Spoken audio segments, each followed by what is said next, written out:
For young men, the Civil War often represented a coming of age. Sidney Little of Illinois wrote to his mother that, "My coming into this war has made a man of your son." For most able-bodied men, failure to enlist represented a lack of courage. One soldier demanded that drafted men who hired a substitute immediately wear petticoats. The battlefield tested many young men. Some found the poise necessary to thrive amidst chaos and death. Others began to doubt themselves after panic under fire. Still others came to a new understanding of masculinity and its conventions after holding martial ideals up to the reality of war. Some soldiers escaped small-town morality to a world of brothels, camp followers, drink, and even the opium dispensed in field hospitals.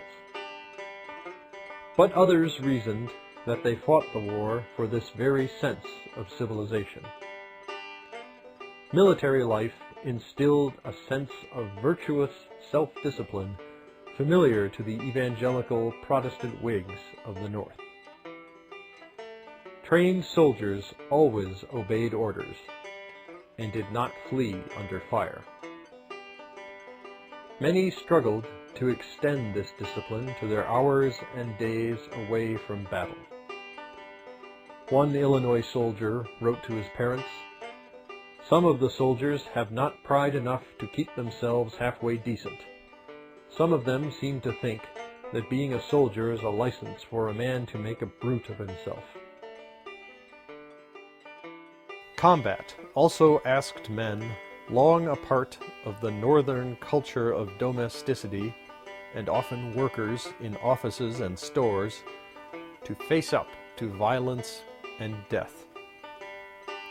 Military discipline demanded that soldiers in combat turn away from wounded comrades and keep fighting.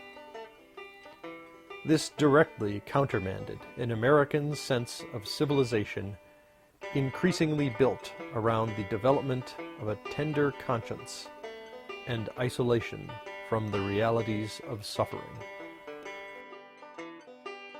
Even the Illinois Colonel Robert G. Ingersoll found the slaughter worse than he could bear.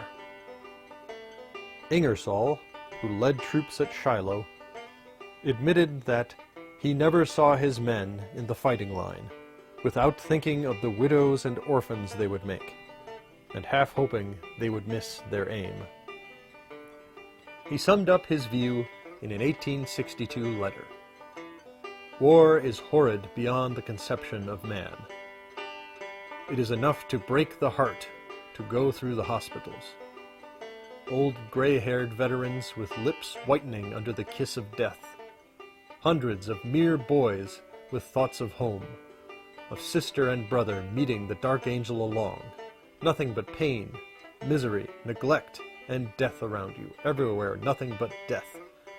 To think of the ones far away, expecting the dead to return, hoping for one more embrace, listening for footsteps that never will be heard on earth, for voices that have grown still and forever.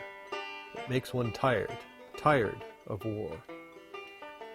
Overcome by the spectacle, Ingersoll resigned his commission and turned to a career as a public opponent of religion.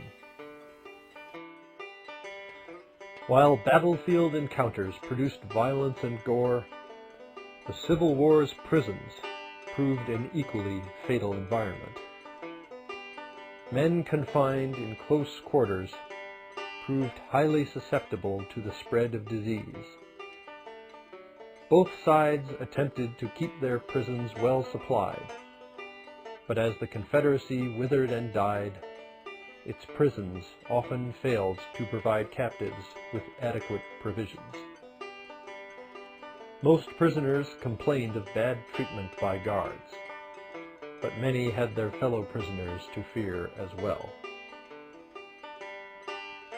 The Confederacy's Andersonville, Georgia prison Commandant Henry Wirtz made little attempt to maintain order. Many of the Union soldiers held there fell into a state of depravity, robbing the new arrivals and devoting their time to gambling and fighting. Finally, the more conscientious of the prisoners organized to discipline the marauders. Working with Wirtz's permission, they policed the camp and eventually hanged 6 of the robbers' ringleaders. Many soldiers came to identify themselves with the dead all around them. One described how his company came to camp on a field that had just witnessed a large battle. We arrived on the battlefield about 10 p.m. and again slept among the dead and wounded, who were so numerous that it was difficult to talk in the dark. The scene was horrifying. Most simply adapted to their situation by denying the full gravity of the situation and the humanity of the dead. Another soldier reported that his company cook and eat, talk and laugh with the enemy's dead lying all about us, as though they were so many hogs. Despite the Civil War's toll upon the intellectual mainsprings of evangelical Protestantism in Northern public life, religion became a staple of camp life for many soldiers. Many organized revivals, prayer meetings, and hymn sings to leaven the drudgery of the camp and strengthen their cultural ties with home. When in the South, many Northern soldiers took advantage of the opportunity to visit African American prayer meetings. Some believed that the war had come as punishment for their nation's sins. One wrote, "This war is sent by our Lord, and if the people are punished enough for their national sin, that it will soon be settled." Others, like Ingersoll, found the war corrosive of religious faith and rejected it. Many volunteers angrily noted that those who had stayed behind were making fortunes supplying the war while soldiers risked their lives. One wondered, "Why should I care so much of what is my duty to my country? Why not do as others, stay at home and fatten in purse on the blood of the land?" One Union soldier, James T. Miller, summarized the contradictions in soldiers' lives. He noted that before a battle, soldiers waited, their faces pale and hands trembling.